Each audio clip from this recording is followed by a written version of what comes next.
साथ बदलते भारत की शान।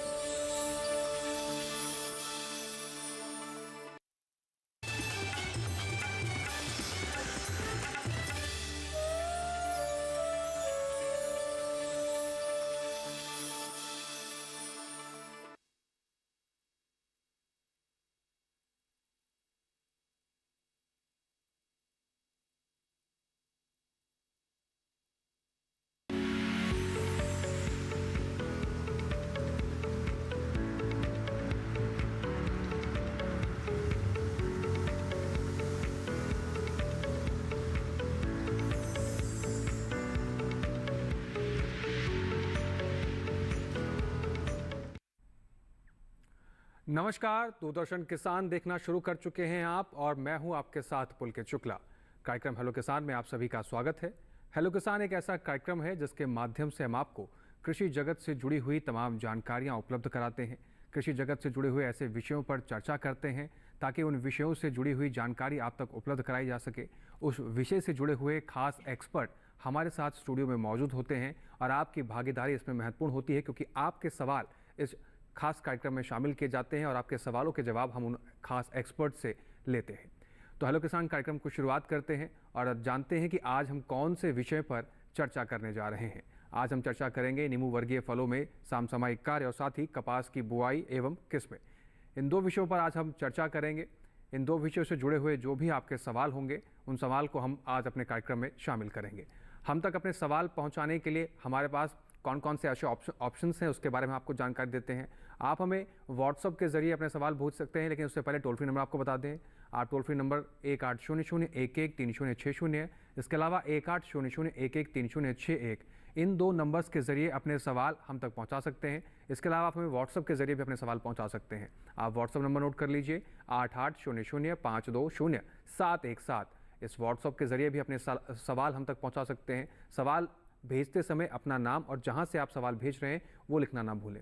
इसके अलावा आप हमें ईमेल के ज़रिए भी अपने सवाल हम तक पहुंचा सकते हैं। आप हमारी ईमेल आईडी भी नोट कर सकते हैं। हमारी ईमेल आईडी है hellokisan2015@gmail.com। इस ईमेल आईडी पे भी अपने सवाल हम तक पहुंचाइए और इन सभी माध्यमों के जरिए आपके सवाल हम इस कार्यक्रम में शामिल करेंगे। चर्चा की शुरुआत करेंगे। इस कार्यक्रम में जो हमारे खास एक्सपर्ट हैं इस समय हमारे साथ मौजूद हैं, मैं उनसे आपका तारुफ करा दूं। हमारे साथ इस समय स्टूडियो में मौजूद हैं डॉक्टर राधा मोहन शर्मा जी। सर आपका बहुत स्वागत है। आप प्रधान वैज्ञानिक हैं फल विज्ञान संभाग IRI पूसा नई दिल्ली से। आपका स्वागत है सर। धन्यवाद जी। तो जैसे कि आज हमारा विषय है नींबू वर्गीय फलों में समसामयिक कार्य। सर सबसे पहले मैं आपसे यही जानना चाहता हूं कि नींबू वर्गीय फलों में ये कार्य कैसा है, कितना महत्वपूर्ण है और क्यों किसान भाइयों को ये कार्य करना चाहिए? देखिए, नींबू वर्गीय फल एक बहुत बड़े फलों का समूह है जी, जिसमें आपका संतरा भी आता है, मौसमी आती है, लेमन आता है, लाइम आता है, ग्रेप फ्रूट है। तो एक बहुत बड़ा समूह है और ये एक ऐसा समूह है कि अगर हमारे किसान भाई पद्धतिवार नींबू वर्गीय फलों का रोपण करते हैं तो कम से कम 8 से 9 महीने उनकी आय जो है साल में उनको मिल सकती है, क्योंकि कुछ फल साल में 2 बार तोड़े जाते हैं। तो अब क्योंकि गर्मी शुरू हो चुकी है और फल सेट हो कर चुका है, तो अब बहुत आवश्यक है कि हमें ये देखना है कि हमें उपज अपनी बढ़ानी है, तो हमें फल हमारा न गिरे। तो जल प्रबंधन इस टाइम बहुत आवश्यक है और साथ ही साथ खरपतवार प्रबंधन भी। जी। तो जो डॉक्टर साहब ने यहाँ पे बताया कि आप अगर नींबू वर्गीय फल जो आप लगा रहे हैं उसका प्रबंधन करना बेहद आवश्यक है। उसकी देख रेख, उसके बीज लगाने, उसका पौधा लगाने से लेकर उसकी तुड़ाई तक की बहुत से ऐसे महत्वपूर्ण चीज़ें हैं जो इस पूरे दौरान आपको ध्यान रखनी चाहिए। इसमें हम और विस्तार से जानकारी लेंगे डॉक्टर राधा मोहन शर्मा जी से, लेकिन उससे पहले इसमें क्या कुछ विशेष है एक रिपोर्ट के जरिए नज़र डालते हैं।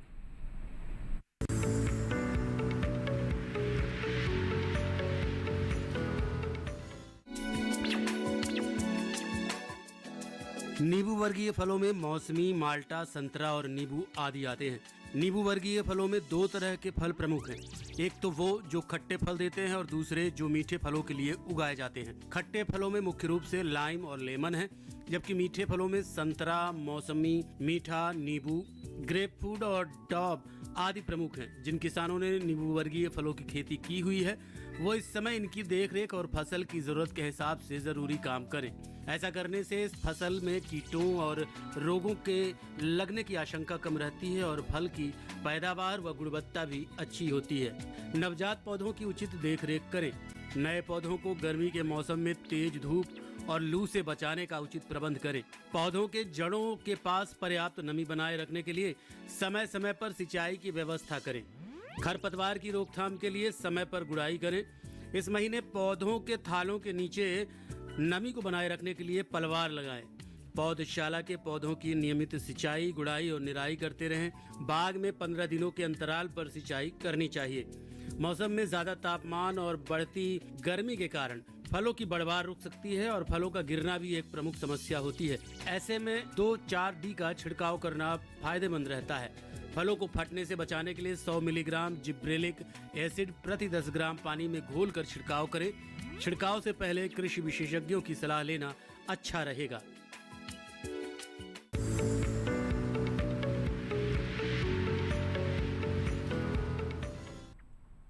तो देखा आपने कैसे नींबू वर्गीय फलों की देखरेख करना कैसा महत्वपूर्ण रहता है, कितना महत्वपूर्ण रहता है, जिससे कि आपको बेहतर फसल मिले और बेहतर उपज आपकी फसल का आपको मिल सके, जिससे कि आपकी आय भी बढ़ेगी। चर्चा को आगे बढ़ाते हैं। हमारे साथ चर्चा में मौजूद हैं डॉक्टर राधा मोहन शर्मा जी। एक बार उनका फिर से रुख करते हैं। डॉक्टर राधा मोहन शर्मा जी, हमने देखा यहाँ पर इस रिपोर्ट में कि खट्टे और मीठे फलों के बारे में बताया गया है। मैं आपसे जानना चाहता हूँ कि खट्टे मीठे फलों के साथ साथ अगर कोई किसान इस पौधे की लगाने की शुरुआत करना चाह रहा है तो इसमें भूमि और जलवायु का कितना महत्व होता है, किस तरीके से भांपना चाहिए कि खट्टे और मीठे फलों के दोनों के बीच में जो डिफरेंशिएशन है कैसे नापना चाहिए कि इसके लिए भूमि कौन सी उपयुक्त रहेगी और जलवायु उसके लिए कैसा होना चाहिए? हाँ, देखिए, नींबू वर्गीय फलों में जो मिट्टी है वो लगभग एक जैसी सबके लिए चाहिए होती है। खट्टे फलों में जैसा कि अभी आपने रिपोर्ट में देखा कि इसमें नींबू 2 पार्ट हैं इसके। एक तो लेमन होता है जो प्राय अचार में काम आता है, थोड़ा सा बड़ा होता है। एक कागजी नींबू होता है। तो नींबू हिंदी में दोनों को नींबू कहते हैं, लेकिन अंग्रेजी में उनको लाइम या लेमन कहते हैं। तो इन दोनों के लिए, या उत्तर भारत की अगर हम बात करें तो जो मुख्य फसलें हैं नींबू वर्गीय फलों की, उसमें मीठी नारंगी है, ग्रेप फ्रूट है, कुछ टेंजरेंस भी नई आई हैं बाहर से, उनका भी कल्टीवेशन चल रहा है। और किन्नो, जो कि पंजाब में पंजाब और राजस्थान में बड़ी एक सफल फसल मानी जाती है, वो है। तो जहाँ तक आपने मिट्टी की बात की है, तो 5.5 से 6.5 pH मान जो होता है वो इसके लिए उत्तम होता है। और सबसे मुश्किल बात इसके जो उत्पादन में आती है वो है लवणता। पानी में या आपकी मिट्टी में, दोनों में ही जिसको हम इलेक्ट्रिकली कंडक्टिविटी के तौर पे नापते हैं, तो वो जो है 1 से कम होनी चाहिए, क्योंकि जो नमक है वो नींबू वर्गीय फलों के लिए बहुत हानिकारक है। खास करके अगर आप जो हमारे ट्राइफोलिएट 3 पत्ती वाले अगर मूलबंतों का आप इस्तेमाल करते हैं, वो ज़्यादातर जो मूलबंत हमारे हैं वो क्लोराइड आयन के लिए, नमक के लिए बहुत ही ससेप्टेबल हैं। तो मिट्टी की जो लवणता है उसको हम कुछ हद तक गोबर की खाद ज़्यादा मिला के हम दूर कर सकते हैं, लेकिन पानी में अगर लवणता है तो वो एक मुख्य समस्या है। तो इन 2 बातों का ध्यान रखें। और ख़ास करके क्योंकि नींबू वर्गीय फल पूरे देश में लगाए जाते हैं, तो इनकी जो जलवायु की आवश्यकता है वो अलग अलग है, उनका फ्लावरिंग का समय अलग अलग है। उत्तर भारत की अगर हम बात करें तो नींबू के जो दोनों फल हैं, लेमन हो या लाइम हो, ये साल में इनकी 2 बार तुड़ाई होती है। इधर मार्च अप्रैल में और तक आ जाती है, और उधर जो है जुलाई अगस्त सितंबर में एक फसल आती है। जबकि बाकी के जो मीठे फल हैं उनमें फूल खिलने का समय मार्च है और तुड़ाई का समय लगभग अक्टूबर के बाद आरंभ हो जाता है। तो ये मुख्य तौर पे जो लेमन और लाइम है, इनमें फलत हमेशा चलती रहती है। जैसे आप किचन गार्डन में एक पौधा लगा लेते हैं तो आपको साल में एक दो फल जो है हफ्ते में मिलते रहेंगे, लेकिन इनकी जो व्यावसायिक तुड़ाई है वो साल में 2 बार होती है। तो इसके लिए कुछ विशिष्ट जो जलवायु की आवश्यकता नहीं पड़ती है। बस ये है कि सर्दियों में जो पाला है वो नुकसान करता है, अन्यथा नींबू वर्गीय फल लगभग पूरे देश में सफलतापूर्वक उगाए जाते हैं। जी डॉक्टर राधा मोहन जी, मैं आपसे ये भी जान सकता हूँ कि आपने बताया कि जलवायु इतनी महत्ता नहीं रखती है, और अगर मिट्टी की बात करें तो मिट्टी को लेकर क्या कुछ विशेष रहेगा, उसके लिए भी आपने जानकारी दी है। क्या नींबू में जातियाँ भी कई प्रकार की हैं? कौन सी जातियों को किस क्षेत्र के अनुसार लगाना चाहिए, इसके बारे में भी क्या किसान भाइयों को ध्यान में रखना चाहिए? बिल्कुल, देखिए, ये बहुत आवश्यक है। जब भी आप नया बाग लगाएं तो आप किसी विशेषज्ञ से ज़रूर बात करें। कौन सी प्रजाति आपकी क्षेत्र के लिए जिसकी संस्तुति की गई है, आप उस वही प्रजाति लगाएंगे तो आपको ज़्यादा लाभ रहेगा। अगर मैं अपने उत्तर भारत की बात करूँ, हमारे संस्थान ने नींबू वर्गीय फलों पे बहुत अच्छा काम किया है। और मैं अपने किसान भाइयों को बताना चाहूँगा कि अगर हम कागजी नींबू की बात करें तो हमारी 2 प्रजातियाँ हैं जो बहुत अच्छी हैं। उनमें पूसा उदित और पूसा अभिनव 2 प्रजातियाँ हैं, और दोनों ही बहुत अच्छी। साल में इनमें 2 बार फलत होती है। अगर लेमन की बात करें तो एक हमारी पुरानी प्रजाति है कागजी कलां लेमन, और अब उससे एक सुधरी प्रजाति पूसा लेमन बन के नाम से आ गई है, जिसकी तुड़ाई जो है लगभग 15 जून से आरंभ हो जाती है, क्योंकि खट्टे फलों की जो डिमांड रहती है वो गर्मियों में ज़्यादा रहती है जी। तो समस्या ये है कि अप्रैल तक तो लाइम आ जाता है, लेकिन मई जून में हमारे पास जो है खट्टा फल नहीं होता, जिसकी डिमांड ज़्यादा रहती है। तो हमारी जो पूसा लेमन प्रजाति है ये लगभग 15 से 20 जून के आसपास आरंभ हो जाती है। इसके साथ ही मीठी नारंगी, क्योंकि नींबू वर्गीय फलों में अगर हम अपने उत्तर भारत की बात करें तो ऐसी प्रजाति चाहिए जिसका रस पिया जा सके, और रस सिर्फ जो है गर्मियों में पिया जा सकता है, क्योंकि जैसे जैसे ठंड बढ़ती जाती है तो लोगों का झुकाव जो है नींबू वर्गीय फलों की तरफ कम हो जाता है नवंबर दिसंबर में।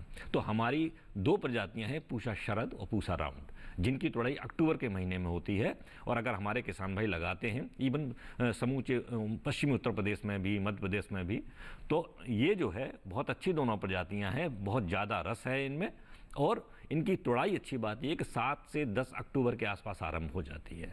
साथ ही साथ हमारी एक बीज रहित पोमेलो की एक, या जिसको चकोतर आप बोलते हैं, उसकी एक फसल है पूसा अरुण। इसमें कोई बीज नहीं होता और इसकी तुड़ाई भी हम सितंबर से कर सकते हैं, और यहाँ तक कि अगर आप अगस्त के आखिरी हफ्ते से भी अगर इसकी तुड़ाई शुरू कर देंगे तो जूस पीने लायक हो जाता है। और इसके अलावा ग्रेप फ्रूट जो हैं वो अक्टूबर नवंबर के आगे आना शुरू हो जाते हैं, टेंजिन्स हैं, फिर किन्नो आ जाता है दिसंबर जनवरी में। तो ये मुख्य प्रजातियाँ हैं जिनको हमारे किसान भाई लगा सकते हैं जी। साथ ही मैं इसमें यह भी जोड़ना चाहता हूँ डॉक्टर साहब कि जो आपने अलग अलग प्रजातियां बताई अलग अलग क्षेत्रों के लिए, तो क्या उन क्षेत्रों के लिए जो अलग अलग प्रजातियां हैं उनके लगाने की विधि और समय भी अलग अलग है उनके प्रजातियों के हिसाब से? देखिए, नींबू वर्गीय फल सारे सदाबहार फल हैं, और सदाबहार फल वृक्षों के लगाने के 2 समय हैं।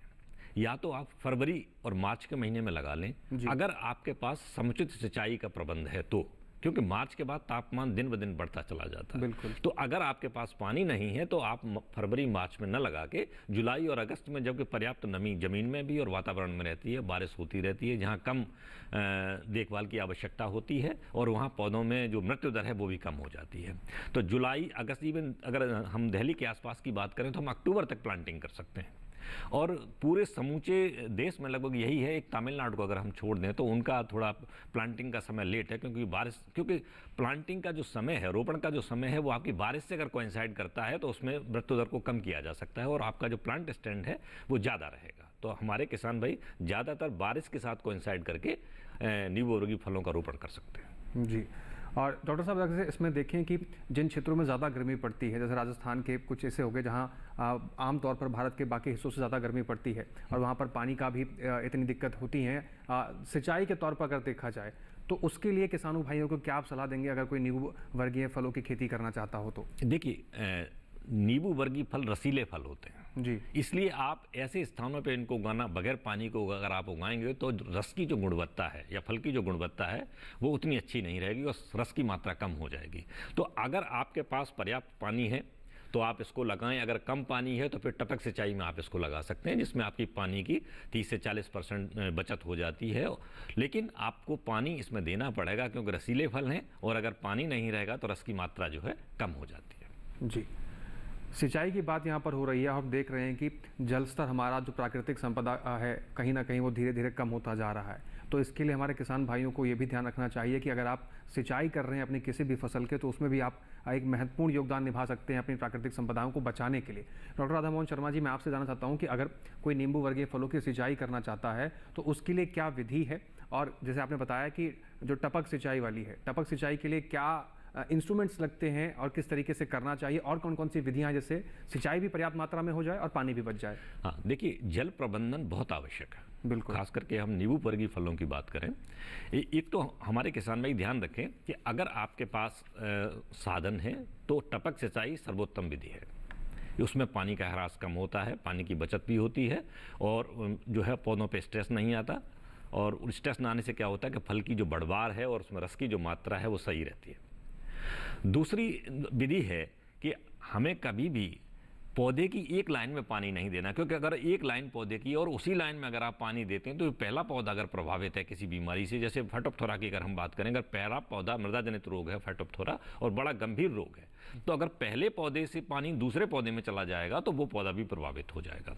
तो ऐसे केसेस में अगर आप नाली विधि से भी सिंचाई करना चाहते हैं तो जो पेड़ों के बीच की जो एक बीचों बीच में एक आप लाइन बना लें, इरिगेशन चैनल, और उस लाइन से प्रत्येक पौधे को व्यक्तिगत तौर पर जोड़ दें थाली विधि से। अगर आप ऐसा करेंगे तो हर पौधे में व्यक्तिगत तौर पर पानी जाएगा और एक पौधे में अगर कोई बीमारी लगी है तो वो दूसरे पौधे में नहीं जाएगी। तीसरी बहुत आवश्यक बात यह है कि कभी भी अगर नाली विधि से आप पानी दे रहे हैं या टपक सिंचाई से दे रहे हैं तो पानी कभी भी तने के संपर्क में नहीं आना चाहिए। ये बहुत आवश्यक बात है, क्योंकि अगर जैसे अगर हमने नाली विधि से अगर पानी दिया है और काफ़ी थोड़ी देर तक अगर पानी तने को टच करता रहता है तो उससे क्या नुकसान होता है कि वहाँ से गलन हो जाती है। तो ये विशेष ध्यान रखें कि तने के आसपास थोड़ी सी मिट्टी ऊपर रखें ताकि पानी जो है वो थाले में जड़ों के आसपास रहे, न कि तने के संपर्क में रहे।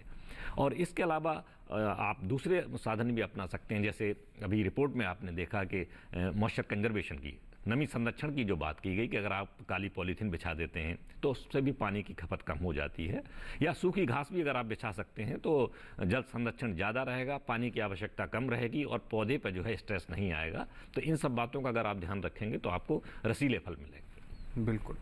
डॉक्टर राधा मोहन शर्मा जी, सिंचाई के साथ साथ जैसे हम पौधा लगाते हैं तो पौधे के अच्छे फल देने के लिए उसमें कई प्रकार के हम उर्वरक का प्रयोग करना होता है। तो इस क्षेत्र में अगर हम देखें नींबू वर्गीय फलों के अंदर, इसमें भी प्रजातियों के अनुसार ही जो उर्वरक है उसका प्रयोग किया जाए कि किसी भी प्रजाति में सब एक ही तरीके का उर्वरक किसान भाई प्रयोग कर सकते हैं, मौसमी में भी या फिर उसमें भी? इस सवाल का मैं आपसे जवाब लूंगा, लेकिन उससे पहले हमारे साथ एक और खास मेहमान जुड़ गए हैं, उनका मैं रुख कर लूँ। डॉक्टर जितेंद्र सिंह जी हमारे साथ जुड़ गए हैं, उनका हम स्वागत कर लेते हैं।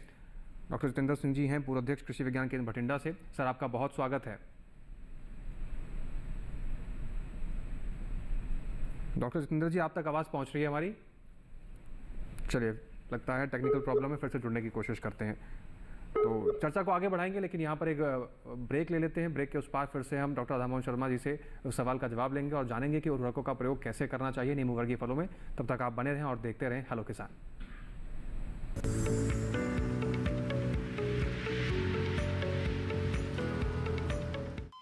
अरे सुन तो।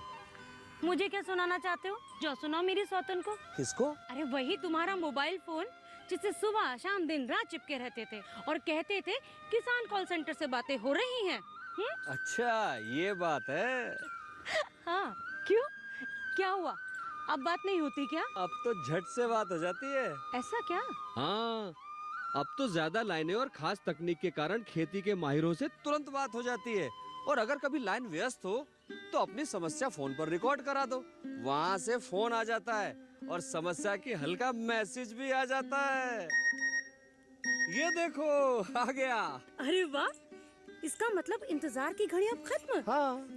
तभी मैं सोचूं कि आजकल मुझ पर इतना प्यार क्यों आ रहा है। कृषि संबंधी समस्याओं का अपनी भाषा में तुरंत हल पाने के लिए पूरे भारत में किसी भी फोन से हेल्पलाइन नंबर पर संपर्क करें। किसानों का दोस्त किसान कॉल सेंटर।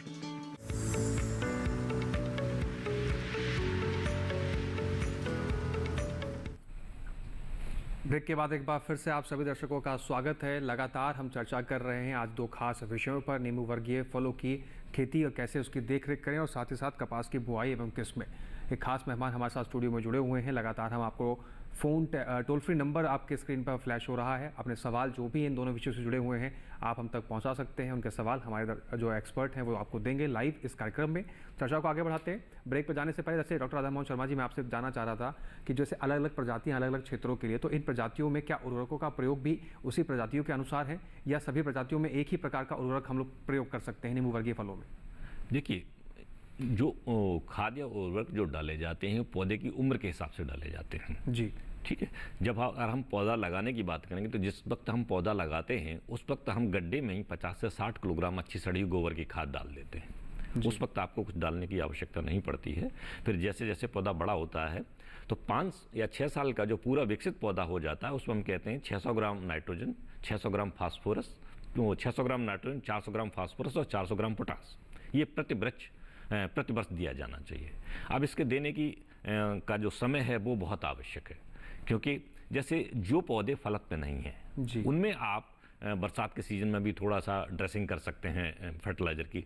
जो गोबर की खाद दी जाएगी वो पूरी की पूरी खाद जो है दिसंबर या जनवरी के महीने में देते हैं, और विकसित पौधे हैं तो उनकी कटाई छटाई करने के बाद हम उसमें दिसंबर और जनवरी में 50 से 60 किलोग्राम गोबर की सड़ी हुई खाद डालते हैं पूरे विकसित पौधे में, और उस खाद के बाद उसमें पानी दे देते हैं। और इसके बाद जो हमारा उर्वरक बचा नाइट्रोजन फास्फोरस पोटास, इसका जो एप्लीकेशन है वो जब फल लग जाए मार्च के महीने में, मार्च के लास्ट में, तब हम उसमें डालें। और बेहतर है कि हम जो है अगस्त के आसपास उसमें एक डोज नाइट्रोजन की बचा के रखें, आदि उसको हम दे देंगे।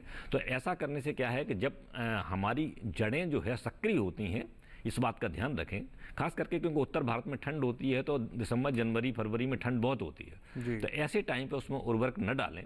बेहतर है कि गोबर की खाद दें, क्योंकि गोबर की खाद से जो हमारा खाद्य तत्व हैं उनको मिलने में 1.5 से 2 महीने का समय लग जाता है, और जो फर्टिलाइज़र होते हैं वो जो है तुरंत उपलब्ध होते हैं। तो अगर आप दिसंबर जनवरी में फर्टिलाइज़र डालते हैं, उर्वरक डालते हैं, तो उनका ह्रास हो जाता है क्योंकि जड़ें सुसुप्तावस्था में होती हैं। तो इन बातों का ध्यान रखें। तो 600 gram nitrogen, 400 gram phosphorus, 400 gram potash, ये एक जो फलक पौधा है पूर्ण रूप से विकसित, उसमें हमें प्रतिवर्ष देना चाहिए। साथ ही साथ कम से कम अगर प्रतिवर्ष नहीं तो एक वर्ष छोड़ के उसमें माइक्रो न्यूट्रिएंट जो होते हैं, जिंक, कॉपर, बोरॉन, इनका भी एक फॉलियर स्प्रे या तो मार्च के महीने में या फिर जुलाई अगस्त में जब नई फ्लश आती है, जब नई ग्रोथ आती है, उस पर अगर आप छिड़केंगे तो आपका पौधा स्वस्थ रहेगा। बिल्कुल। एक दर्शक हैं, उन्होंने हमें व्हाट्सएप के जरिए अपना सवाल भेजा है, एक बार उनका सवाल ले लेते हैं। अभय सिंह बिधूना है औरैया उत्तर प्रदेश से। उनका सवाल है कि किन्नू को फल मक्खी से कैसे बचाएं। डॉक्टर राधा मोहन जी। हाँ, देखिए, एक तो मैं आपको ये बता दूं कि बिधूना जो है, अगर आप वहाँ किन्नू लगाते हैं तो बड़ा खट्टा होता होगा, उसकी गुणवत्ता उतनी बढ़िया नहीं होती है। बेहतर है कि आप हमारा पूषा शरद और पूषा राउंड अगर मीठी नारंगी लगाएंगे तो आपको ज़्यादा फायदा होगा। किन्नू में जो आपने फल मक्खी की बात की, ये किन्नू की समस्या नहीं, जितने भी मीठे फल हैं, खास करके मीठी नारंगी में भी ये खूब आता है। तो ये जो है सबसे जो सुरक्षित तरीका तो ये है कि आजकल बैग्स आ रहे हैं, क्योंकि जब भी हम कोई कीटनाशी उस पर छिड़केंगे तो वो बेसिकली हमारे पेट में भी जाता है। तो एक तो ये कि सबसे पहले जो भी कीटनाशी आप छिड़कना चाहते हैं उसका वेटिंग पीरियड जरूर स्टडी कर लें अपने लोकल एक्सपर्ट के साथ कि अगर हम आज छिड़कते हैं तो कितने दिन बाद तोड़ेंगे। बेसिकली जो मक्खी का प्रकोप होता है वो फल में जैसे ही मिठास आरंभ होती है उस वक्त होता है। तो एक तो वो मक्खी जो है आपकी, जिसको फ्रूट सकिंग मॉथ भी कहते हैं, वो वहीं बाग में जो खरपतवार होते हैं उनमें छिपती है। तो आपको अपने बाग की साफ सफाई रखनी है, और जब भी कोई पेस्टिसाइड आप उसमें छिड़क रहे हैं तो उस खरपतवार पर भी जरूर छिड़कें। दूसरा सबसे जो सेफ तरीका है फसल को बचाने का सकिंग मॉथ से, वो है बैगिंग का। कि आजकल मार्केट में बड़े सस्ते मटेरियल्स आ रहे हैं, आप उनसे अगर व्यक्तिगत फल को जो है अगर बैग कर देते हैं तो एक तो आप जहर से बच जाएंगे, आपको कोई दवा नहीं छिड़कनी पड़ेगी, आपका पैसा बचेगा, और आपका जो उत्पाद होगा वो सेफ भी होगा और सुरक्षित भी होगा।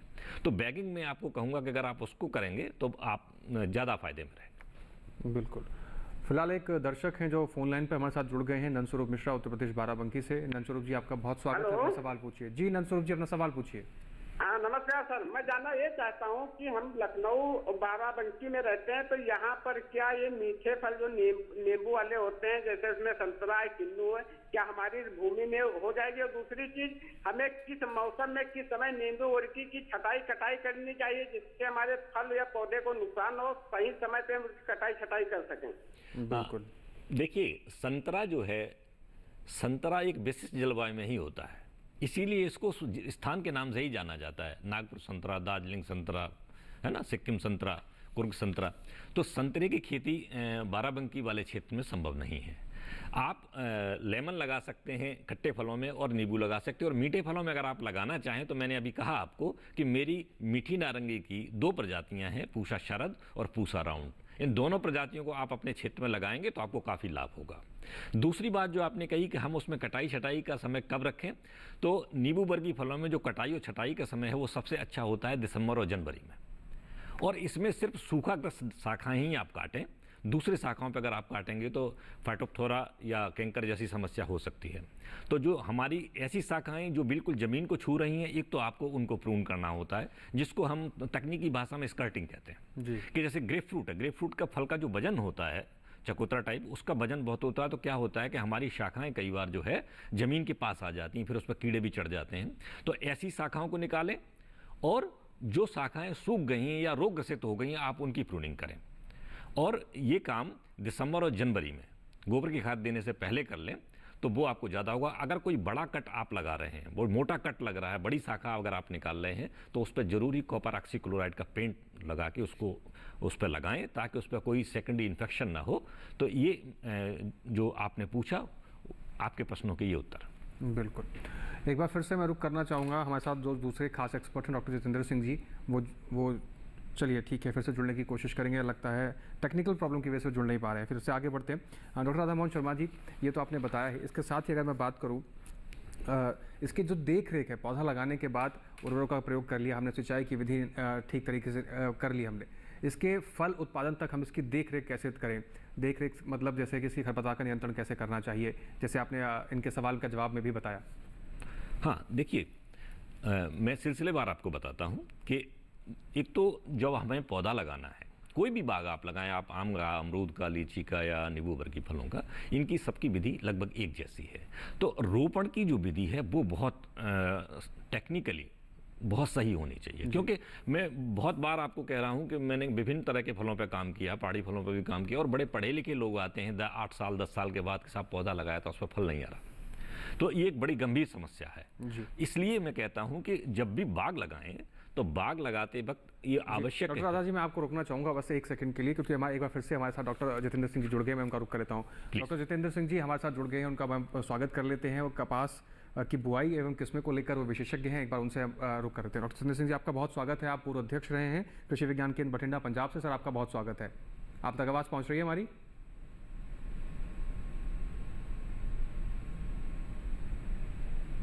चलिए फिर से जुड़ने की कोशिश करेंगे, आगे बढ़ाते हैं। हाँ, डॉक्टर राधा मोहन जी का मैं रुक करूँगा। सर, आप बता रहे थे, अपनी विस्तार से आप जानकारी दीजिए। हाँ, तो एक तो बाग जो लगाएं वो वैज्ञानिक पद्धति से लगाएं, चाहे आप नज़दीकी एक्सपर्ट्स की राय लें या हमारे यहाँ भी आ सकते हैं, या कोई भी नज़दीकी संस्थान ICR का है या एग्रीकल्चर यूनिवर्सिटीज़ होती हैं, स्टेट एग्रीकल्चर यूनिवर्सिटीज़, तो उनके एक्सपर्ट से आप बात करें।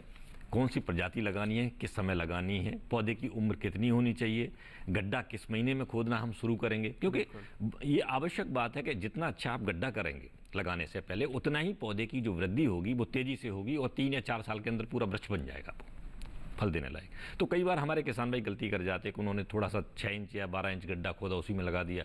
फिर क्योंकि नीचे की मिट्टी सख्त होती है तो जड़ों का जो विस्तार होता है वो बहुत समय लेता है और पौधे की विकास उतना अच्छा नहीं हो पाता। तो लगाने के तुरंत बाद आवश्यक है सिंचाई, बहुत आवश्यक है। और नींबू वर्गीय फलों में जैसा मैंने अभी बताया है कि समय समय जैसे गर्मियाँ अब आ रही हैं तो गर्मी में कम से कम हफ्ते में आपको 2 बार सिंचाई करनी पड़ेगी जी, ठीक है। और जो नमी संरक्षण की हमने बात की थी, आपको कहा था कि या तो आप कार्बनिक मल्च भी दे सकते हैं जिसमें आप सूखी हुई घास दे सकते हैं, लेकिन ध्यान रहे गर्मी आ रही है, कोई ऐसा एलिमेंट वहाँ ना आ जाए, कभी आग लग जाए, कुछ हो जाए, या कई बार सूखी घास में दीमक भी आ जाती है। तो इन सब बातों का आप जरूर ध्यान रखें मल्च करते वक्त, ताकि जो है नमी का संरक्षण बना रहे। और खरपतवार के लिए आप काले रंग की पॉलीथीन शीट भी बिछा सकते हैं थाले में, और बीच बीच में आप उसमें जो भी लेबर होती है, एक जिसको हम लेबर की भाषा में तलवार बोलते हैं, जो घास काटने के लिए होती है, आप वो करें।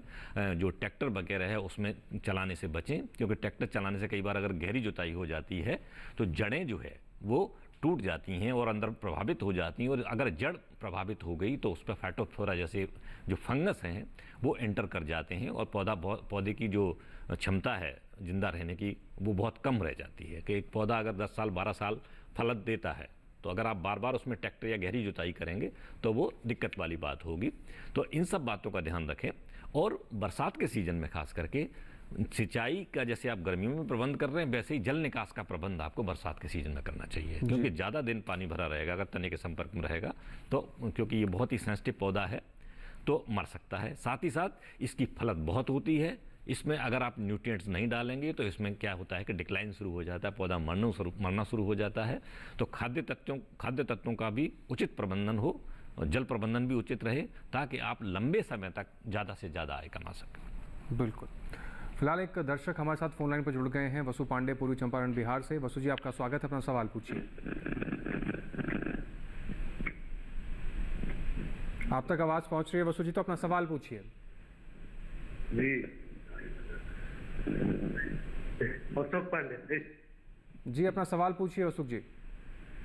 जी, हमारा सवाल है कि नींबू के पेड़ बड़े बड़े हो गए हैं जी, लेकिन फल और फूल नहीं आ रहे हैं। जी डॉक्टर राधा मोहन शर्मा जी। हाँ, देखिए, जैसा कि मैंने अभी कहा कि बागवानी का जो व्यवसाय है वो बहुत लंबे समय तक चलता है। आप जैसी समस्याएं बहुत लोगों की होती हैं। एक तो ये होता है कि जब भी आप पौधा खरीदें तो कलमी पौधा खरीदें। अगर आप बीजू पौधा कहीं से सस्ता मिलता है या नज़दीक के क्षेत्र में मिल रहा है, तो अगर आप बीजू पौधा लगा देते हैं तो उसकी कोई गारंटी नहीं कि कितना समय लेगा फल आने में, और फल जो आएगा वो उसकी गुणवत्ता किस तरह की होगी, क्या आपको व्यावसायिक उत्पादन उससे मिलेगा, उसका साइज अच्छा होगा, उसकी गुणवत्ता अच्छी होगी। तो ये सब समस्याएं हैं। और अगर आपने कलमी पौधा लगा रखा है और फिर उसमें फलत नहीं आ रही है, तो आप उसमें जो है खाद्य तत्वों का ध्यान रखें। अगर उसकी वृद्धि अच्छी हो रही है तो उसमें नाइट्रोजनियस फर्टिलाइजर्स जो है उनको कम डालें, और दिसंबर के बाद उसमें पानी वगैरह न दें, क्योंकि इसमें स्ट्रेस फ्लावरिंग होती है। तो अगर आप उस वक्त पानी दे देते हैं तो कई बार जो है फूल जो बनने वाले हैं वो उसे फूल न बन के वो पूरा पत्ती बन जाता है। तो इन बातों का ध्यान रखेंगे तो निश्चय ही आपके पौधों पर फल आएगा। और विस्तृत जानकारी के लिए आप अपने नज़दीकी कृषि विज्ञान केंद्र या पूसा में विश्वविद्यालय है, सबौर में विश्वविद्यालय, आप वहाँ भी उनके एक्सपर्ट से संपर्क स्थापित कर सकते हैं और उनकी व्यक्तिगत विजिट भी अपने यहाँ करा सकते हैं। तो बीजू पौधा अगर आपका है तो उसकी कोई गारंटी नहीं होती। जी डॉक्टर राधा मोहन जी, आपने हमें बताया कि प्रशिक्षण भी दिया जाता है कृषि विभाग द्वारा, अधिकारियों द्वारा, वैज्ञानिकों द्वारा। मैं आपसे ये जानना चाहता हूँ कि जैसे आपने गड्ढा खोदने की बात कही, तो गड्ढा खोदते समय किसान भाई क्या ध्यान में रखें, कितने सेंटीमीटर की गहराई होनी चाहिए, चौड़ाई कितनी होनी चाहिए? एक तो ये बात है।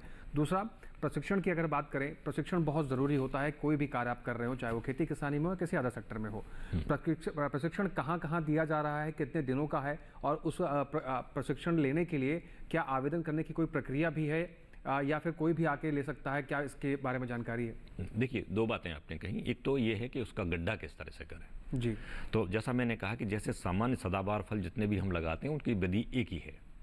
तो उसके लिए होता ये है कि अब जैसे अगर हमारा जो उद्देश्य है कि अगर हम जुलाई या अगस्त में बाग लगाना चाहते हैं तो हमें उसकी तैयारी जून के प्रथम सप्ताह से शुरू करनी पड़ेगी। क्योंकि जून के महीने में आप अपना मार्क कर लें खेत में कहाँ आपको लगाना, एक पौधा लगाना है या पूरा बाग लगाना है, उसके हिसाब से आप मार्किंग करें वैज्ञानिक पद्धति से। और फिर जो है जून के प्रथम सप्ताह में वहाँ 1 meter by 1 meter by 1 meter का गड्ढा खोद दें, और गड्ढा खोदने के बाद मिट्टी उसकी बाहर निकाल के उसको खुला छोड़ दें। इसके कई फ़ायदे होंगे। एक फ़ायदा तो ये होगा कि गड्ढा खुदा हुआ है और अगर उसमें तेज़ धूप जाएगी तो उसमें जो भी कीड़ों के अंडे हैं या कीड़े हैं या कोई बीमारी है जिसकी और वो जो है वहाँ पे उपलब्ध है, तो बहुत सारी समस्याएं आपकी प्राकृतिक तौर पर सॉल्व हो जाती हैं। जी, तो कम से कम आप मान के चलें कि जून में अगर आप तैयारी शुरू करेंगे तो 15 दिन अगर आप गड्ढे को पूरी तरह खुला छोड़ देंगे 15 से 20 दिन के लिए, तो बहुत सारी समस्याएं आपकी सॉल्व हो जाएंगी। उस वक्त अगर आपके क्षेत्र में दीमक का प्रकोप ज़्यादा है तो आप गड्ढे को उपचारित भी कर सकते हैं क्लोरपाइरीफॉस नामक दवाई से। अगर आप ज़मीन में डाल रहे हैं तो 2 से 3 मिलीलीटर प्रति लीटर पानी में घोल बना के गड्ढे को पे भी छिड़क दें अंदर, और जो मिट्टी आपने बाहर निकाली उस पर भी छिड़क दें। तो इससे क्या होगा कि जो भी मृदा जनित जो कीड़े होंगे वो अपने आप या तो भाग जाएंगे या मर जाएंगे। इसके साथ साथ जब आपने 15 दिन गड्ढा खोद के छोड़ दिया है तो फिर मिट्टी को थोड़ा कम करें और उसमें गोबर की खाद बिल्कुल सड़ी हुई उसको आप मिक्स करें और उस गड्ढे को ज़मीन से थोड़ा ऊपर तक भर दें और हल्की सिंचाई करके छोड़ दें, क्योंकि अगर मिट्टी नीचे जाएगी तो आप और मिट्टी आपको डालनी पड़ेगी। ये होता है होमवर्क। जैसे बच्चा जब स्कूल जाता है तो उसकी आंसर बुक चेक करके माता पिता भेजते हैं कि कल जो काम था वो पूरा, तो ये आपका होमवर्क है। जब इतना काम आपका कंप्लीट हो जाए तब आप पौधा उठाने जाएं, क्योंकि जनरली बहुत सारे किसान भाई ये गलती करते हैं कि जब पौधा ले आते हैं, मान लो आपको अपने किचन गार्डन में ये क्या 2 पौधे लगाने हैं, और अगर जब आप पौधा खरीद लाए फिर आप प्लान करना शुरू करते हैं अब इसको लगाएं कहाँ, क्योंकि वो सदाबहार फल बच्चे उस पर पत्ते लगे हुए हैं, वो पानी उड़ा रहे हैं, तो वो फिर अगर आपने 2 दिन तक पौधा नहीं लगाया तो वो पौधा आपका मर सकता है। तो ये रही चीज़ गड्ढे खोदने की और उसके रोपण की। दूसरी बात आपने कही प्रशिक्षण की। देखिए, हर डिस्ट्रिक्ट में भारत सरकार द्वारा विभिन्न कृषि विश्वविद्यालयों के अंडर में, ICR के अंडर में कृषि विज्ञान केंद्र खोले गए हैं और वहाँ पे एक बागवानी का एक्सपर्ट होता है। तो उनका जो मुख्य मैंडेट है कृषि विज्ञान केंद्रों का वो है प्रशिक्षण देना। तो आप अपने नज़दीकी कृषि विज्ञान केंद्र में जा सकते हैं, या आपके जो भी डिस्ट्रिक्ट लेवल के जो स्टेट डिपार्टमेंट ऑफ हॉर्टिकल्चर होता है उसके ऑफिसर्स होते हैं, DHO है या हॉर्टिकल्चर डेवलपमेंट ऑफिसर है, आप उनसे भी संपर्क स्थापित कर सकते हैं। आप हमारे संस्थान में भी संपर्क, हमारे यहाँ एक अलग से एक यूनिट जिसको हम कैटेट के नाम से बोलते हैं, अगर वो 10, 15, 20 का ग्रुप बना लेते हैं तो अपने डिपार्टमेंट ऑफ हॉर्टिकल्चर के थ्रू आए और वो हमारे यहाँ भी प्रशिक्षण ले सकते हैं। वो उनकी मर्जी है कि वो किस चीज़ पर प्रशिक्षण लेना चाहते हैं, वो हमारे यहाँ एक्सपर्ट अवेलेबल हैं, तो हमारे यहाँ भी वो आके कैटेट वाले सेक्शन में अप्लाई कर सकते हैं। जी, तो महत्वपूर्ण जानकारियाँ आपको उपलब्ध कराई जा रही हैं नींबू वर्गीय फलों की खेती के लिए और उसकी देखरेख के लिए। इससे जुड़ी हुई तमाम जानकारियाँ और भी हम यहाँ डॉक्टर राधा मोहन शर्मा जी से साझा करेंगे, तमाम सवाल आपके शामिल करेंगे, लेकिन यहाँ एक ब्रेक के लिए रुकना होगा। तब तक आप बने रहें और देखते रहें कार्यक्रम हेलो किसान।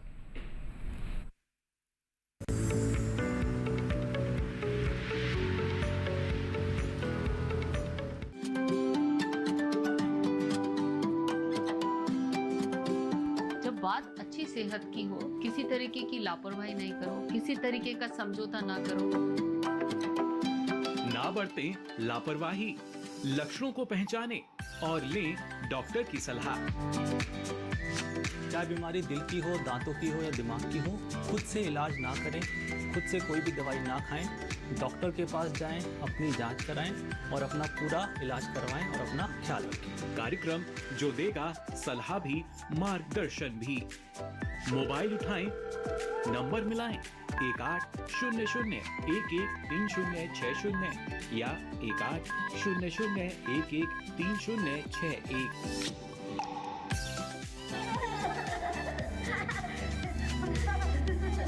आपके अपने फोन इन कार्यक्रम स्वस्थ किसान में हर शनिवार शाम 6 से 7 बजे सिर्फ डीडी किसान पर।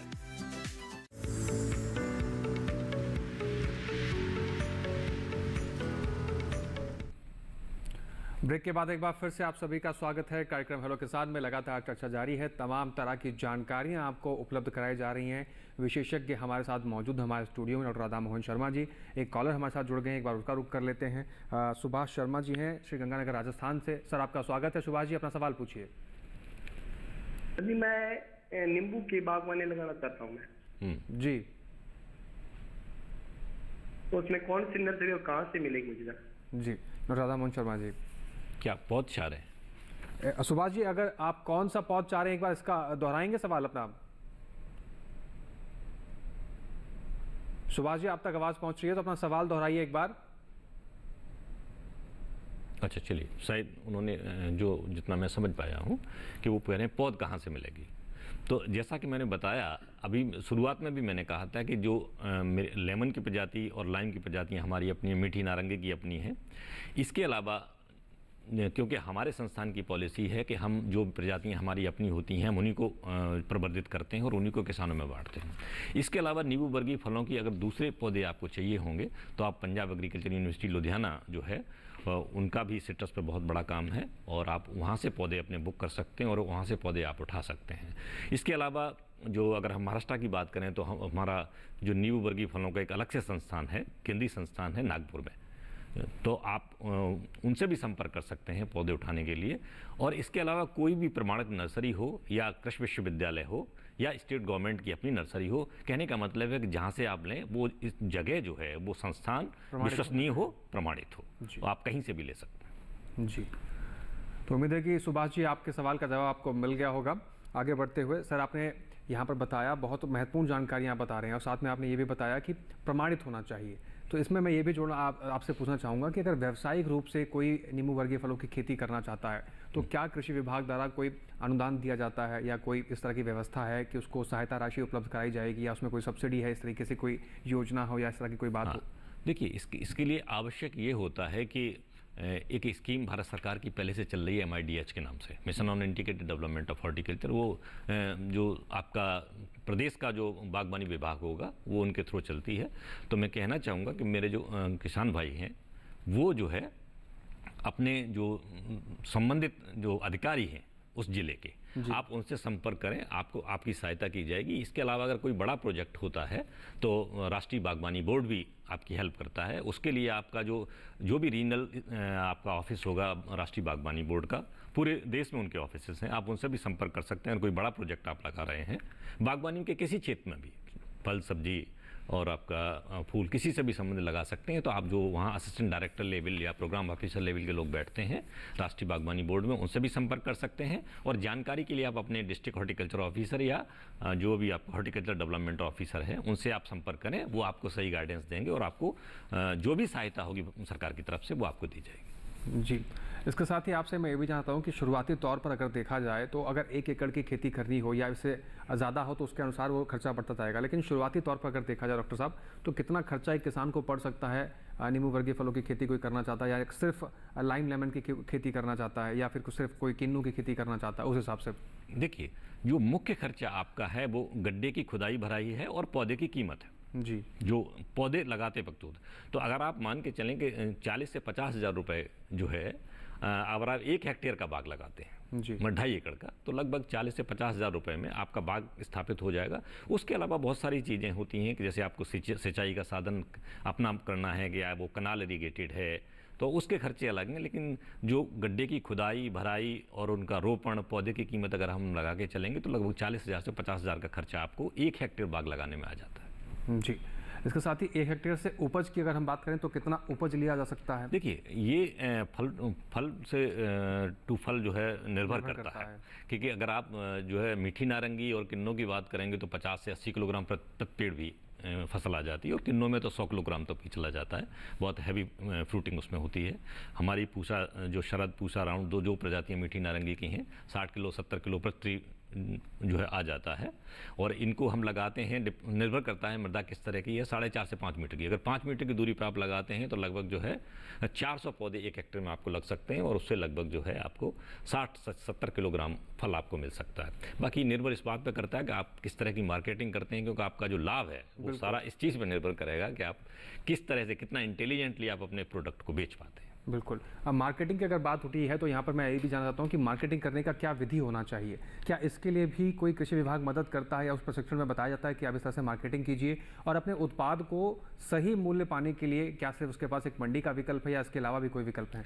देखिए, मंडी का विकल्प तो है ही है वहाँ, तो क्योंकि ज़्यादातर जो बल्क में माल बिकता है वो मंडी में ही बिकता है। जो बड़े किसान हैं उनको तो मंडी जाना ही पड़ता है। इसके अलावा आप व्यक्तिगत तौर पर भी अपने संबंध बना सकते हैं। जैसे डायरेक्ट आप जो फ्रूट सेलर हैं उनके, अगर आपको अपना माल थोड़ा ज़्यादा अच्छी प्राइस पर बेचना है तो आप अपने लेवल पे भी जो डायरेक्ट फ्रूट सेलर्स होते हैं, रिटेलर्स होते हैं, उनके साथ अगर आप संबंध बना पाते हैं। लेकिन उसमें दिक्कत वही होती है कि किसान भाइयों को फिर अपना ट्रांसपोर्ट जो है, यातायात की व्यवस्था देखनी है ना। आजकल तो बहुत सारी प्राइवेट कंपनीज आ गई जिनके साथ आप टाई अप कर सकते हैं। अगर आपका प्रोडक्ट बहुत अच्छा है, आजकल तो डोर टू डोर डिलीवरी शुरू हो गई है, तो मार्केटिंग के बहुत सारे ऑप्शंस हैं। लेकिन अगर हम देखें बल्क में, अगर मार्केटिंग की बात करेंगे तो मंडी ही एक ऐसा स्थान है जहाँ पे हमारे किसान भाई जाते हैं और अपना माल बेचते हैं। बाकी वो व्यक्तिगत संबंधों पर उन पर निर्भर करता है कि आप कितने एफिशिएंटली अपने माल से लोगों को कन्विंस कर पाते हैं, और उससे आप ज़्यादा से ज़्यादा लाभ कमा सकते हैं। जी, लेकिन डॉक्टर साहब मैं इसमें ये भी जानना चाहता था कि क्या प्रशिक्षण में भी मार्केटिंग और अपने उत्पाद को सही जगह तक या मंडी में पहुंचाने के लिए भी कोई तरीका बताया जाता है? जैसे आज सोशल मीडिया का दौर है, क्या उसमें ये प्रशिक्षण में ये चीज़ के बारे में बताया गया है कि आप सोशल मीडिया का इस्तेमाल करके भी आप अपने उत्पाद को अपने ग्राहकों तक पहुँचा सकते हैं? बिल्कुल। देखिए, मार्केटिंग के लिए सारी चीज़ें खुली हुई हैं आज के दौर में, कि आप एक्सपोर्ट भी कर सकते हैं। बहुत सारे किसान भाई हमारे करते हैं, जो बड़े किसान हैं वो करते हैं।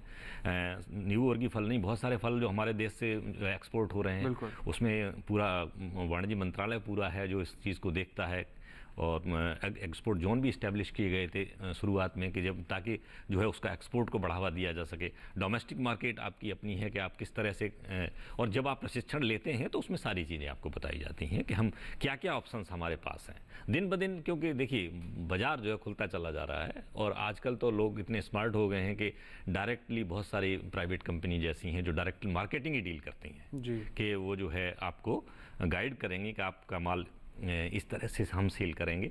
स्टैंड रिक्वायरमेंट भी हो सकती है, बल्क रिक्वायरमेंट भी हो सकती है, तो आप विदेश भी भेज सकते हैं, डोमेस्टिक भी मार्केट में आप जा सकते हैं, डायरेक्ट जो फल ट्रेडर हैं उनके साथ भी आप अपना संपर्क, क्योंकि बहुत सारे हमारे, जैसे मैं बात करूं स्ट्रॉबेरी ग्रोवर्स की, तो प्रोडक्ट कम होता है, तो बहुत सारे हमारे किसान भाई डायरेक्टली उनके साथ संपर्क कर लेते हैं, होटल्स के साथ संपर्क कर लेते हैं, ताकि हमारा माल जो मंडी में, क्योंकि मंडी में जाते हैं तो जो पेरिशेबल फल होते हैं वो उनको रखना पड़ता है, कई बार तापमान ज़्यादा है तो जल्दी ख़राब भी हो जाते हैं। न्यू वर्गी फलों में इस तरह की समस्या खैर नहीं है, क्योंकि ज़्यादातर तुड़ाई जो है सितंबर के बाद शुरू होती है।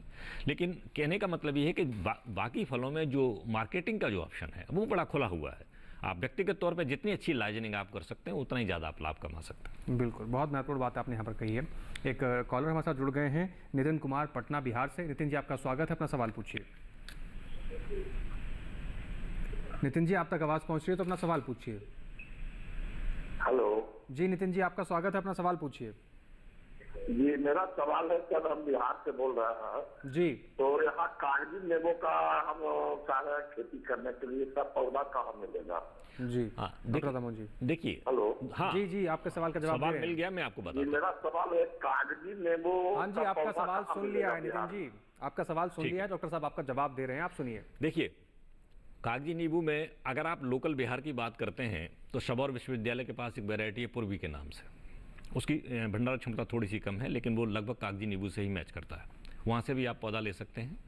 आप हमारे संस्थान से जो हमारा पूसा, उदित पूसा में 2 प्रजातियाँ हैं, वो आपको यहाँ से मिल सकती हैं। और तीसरा ऑप्शन हम एक आपको और दे दें, क्योंकि आपके क्षेत्र में कागजी नींबू को हमेशा बीज से ही उगाया जाता है, क्योंकि इसमें बहुत भ्रूणता होती है, और इसका अगर बीज से आप लगाते हैं तो बिल्कुल माँ जैसा ही पौधा, मात्र पौधा आपको मिल जाता है, इसमें कलमी की ज़रूरत नहीं पड़ती है।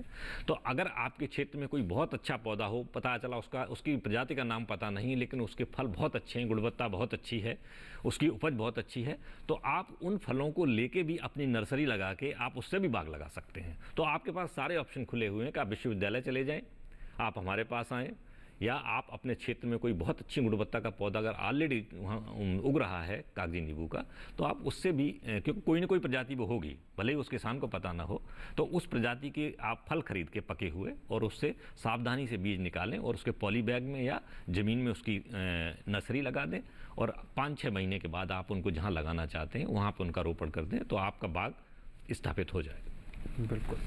तो नितिन जी, उम्मीद है कि आपके सवाल का जवाब आपको मिल गया होगा। चर्चा को आगे बढ़ाएंगे, लेकिन यहाँ एक ब्रेक के लिए रुकना होगा, तब तक आप बने रहें और देखते रहें हेलो किसान।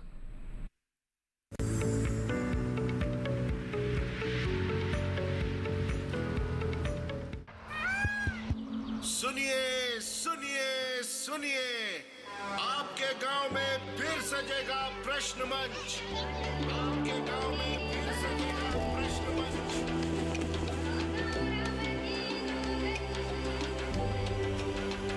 मिट्टी, मौसम, बीज, फसल, किसान को मिलेगी यहाँ हर सरकारी स्कीम की जानकारी। जो करके आएगा पूरी तैयारी, प्रश्न का उत्तर देकर बनेगा इनामधारी। मंच है तैयार, प्रश्न है तैयार, और आप? मैं भी हूँ तैयार। मैं हूँ तैयार। हाँ, मैं भी हूँ तैयार। मैं भी तैयार हूँ। किसान प्रश्न मंच में आपका स्वागत। किसान प्रश्न मंच सीजन 2 हर रविवार रात 8:30 बजे डीडी किसान पर।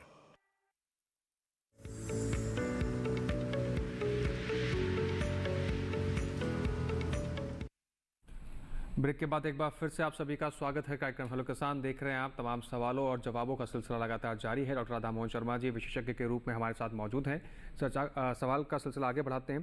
डॉक्टर साहब, आपने बताया कि तुड़ाई सितंबर के बाद की जाती है, लेकिन इसमें एक महत्वपूर्ण बात ये भी है कि तुड़ाई करते समय किन बातों का विशेष रूप से ध्यान रखना चाहिए, सावधानियाँ क्या बरतनी चाहिए ताकि सही तुड़ाई हो सके और फलों का नुकसान भी ना हो, और ये कैसे समझा जाए कि जो ये तुड़ाई कर रहे हैं वो फल तुड़ाई के लायक हो चुका है या नहीं? अच्छा, देखिए, एक तो जो हम बहुत ब्रॉडली अगर हम बात करें, जो तुड़ाई का समय है वो हर प्रजाति का क्षेत्र विशेष होता है जी। कि जैसे हम कहते हैं कि अगर आप जो है इसमें पूसा अरुण आप लगा रहे हैं, पुमेलो लगा रहे हैं, तो हम मान के चलते हैं कि सितंबर के प्रथम सप्ताह से हम, या जो है अक्टूबर से या 15 सितंबर के बाद हम इसकी तुड़ाई शुरू कर देंगे, तो इसका फल में मिठास आ जाती है। हल्का सा हरे से थोड़ा सा पेल जो है कलर उसमें आ जाएगा, येलो जैसा हो जाएगा, उनको आप पता कर सकते हैं।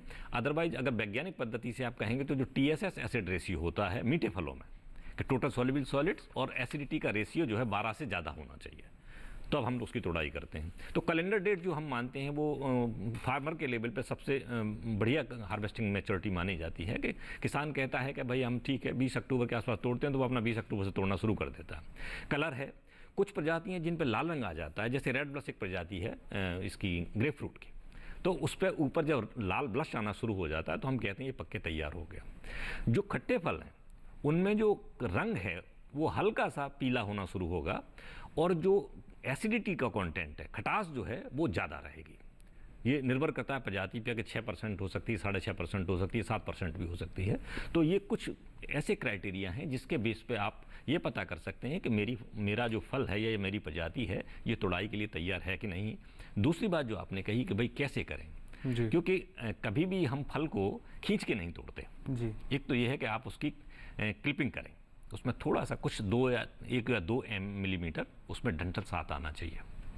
दूसरा ये है कि तोड़ाई जब भी करें सुबह सुबह करें, खास करके अगर हम लेमन की बात करें, जैसा मैंने कहा कि जिसकी तोड़ाई जो है 20 जून के आसपास शुरू होती है, बहुत गर्मी होती है, तो उसको आप इतना करें कि इससे पहले कि धूप निकले आपकी तोड़ाई का काम खत्म हो जाए। उससे क्या होगा कि जो फल में अंदर का जो तापमान होगा वो कम रहेगा और आपका जो उसकी जो भंडारण क्षमता है वो ज़्यादा रहेगी। तो चाहे आप सर्दियों में तोड़ाई करें या गर्मियों में, ये ध्यान रखें कि जो तोड़ाई करनी है वो सुबह ही सुबह करनी है। आपको 5-6 बजे के आसपास तोड़ाई करें, ताकि क्योंकि आपको मंडी भी कैप्चर करनी होती है। तो जनरली हमारे किसान भाई 6:30-7 बजे तक मंडी में पहुंच जाते हैं और कुछ जल्दी भी पहुंच जाते हैं। तो सुबह तोड़ाई करें, तोड़ाई करते वक्त इस बात का ध्यान रखें कि क्लिपिंग करें, खींच के ना तोड़ें, और उसकी जो आपकी पैकिंग आप करते हैं उसमें भी ध्यान रखें कि ग्रेडिंग बहुत महत्वपूर्ण है। कि हमारे किसान भाई ज़्यादा चालाकी कर जाते हैं, कभी छोटा बड़ा फल आपने सारा मिला दिया तो सारा का सारा फल आपका कम पैसे पे चला जाता है। अगर आप उसका छोटा, मीडियम और बड़े साइज का फल अगर अलग अलग जो है ग्रेड करेंगे और उसकी पैकिंग ऐसी हो कि ले जाते वक्त उसमें रगड़ा न लगे, क्योंकि अगर फल रगड़ जाता है तो क्या होता है कि उसमें तेल होता है नींबू वर्गीय फलों की छिलके में, तो वो तेल से फिर वो उसमें प्रॉब्लम हो जाती है, फलों में कुछ डिसऑर्डर भी आ सकते हैं। तो इन सब बातों का ध्यान रखें तो आप ज़्यादा से ज़्यादा लाभ कमा पाए। जी, एक दर्शक हैं अरुण निगम जी, प्रयागराज उत्तर प्रदेश से, उनका सवाल ले लेते हैं। अरुण जी बहुत स्वागत है, अपना सवाल पूछिए। हेलो जी, अपना सवाल पूछिए। हाँ सर, मैडम को सवाल बताया मैंने जी। हेलो प्लीज, मैं बहुत देर से जब से शुरू हुआ कार्यक्रम जी, अपना सवाल एक बार फिर से दोहरा दीजिए। हमारे नींबू के पेड़ हैं, 20 पेड़ हैं, उनमें फल नहीं आ रहे, अभी करीब 6 साल पूरे हो गए, 7वां चल रहा है।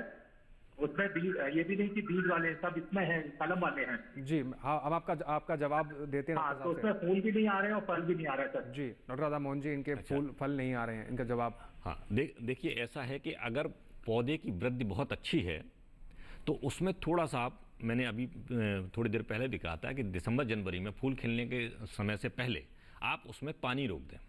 एक तो वहाँ छाया नहीं होनी चाहिए। दूसरी चीज़ होती है, कई बार क्या आपका जो पानी होता है, जो इरीगेशन वाटर है, वो कभी जैसे आपने बाथरूम का पानी उसमें आप इस्तेमाल करें, साबुन वगैरह का, वो नहीं होना चाहिए। और अगर उसकी वृद्धि बहुत ज़्यादा हो रही है तो उसमें पानी को कंट्रोल करें और उसमें कोई अभी खाद न डालें, क्योंकि दिसंबर के बाद अगर आप स्ट्रेस देते हैं, अगर मीठे फल हैं तो दिसंबर के बाद या उसमें जब फूल खिलते हैं उससे पहले आप पानी रोक दें। ऐसा करने से निश्चय ही उस पर फूल खिलेंगे। कि जो थोड़ा सा फूल खिलने से 1 महीने पहले आप उसमें पानी न दें तो उसमें स्ट्रेस रहेगा और उससे जो, और अगर छाया है तो एक समस्या हो सकती है, क्योंकि बहुत ज़्यादा वृद्धि होना ये रोकता है आपकी फूल खिलने को। बिल्कुल।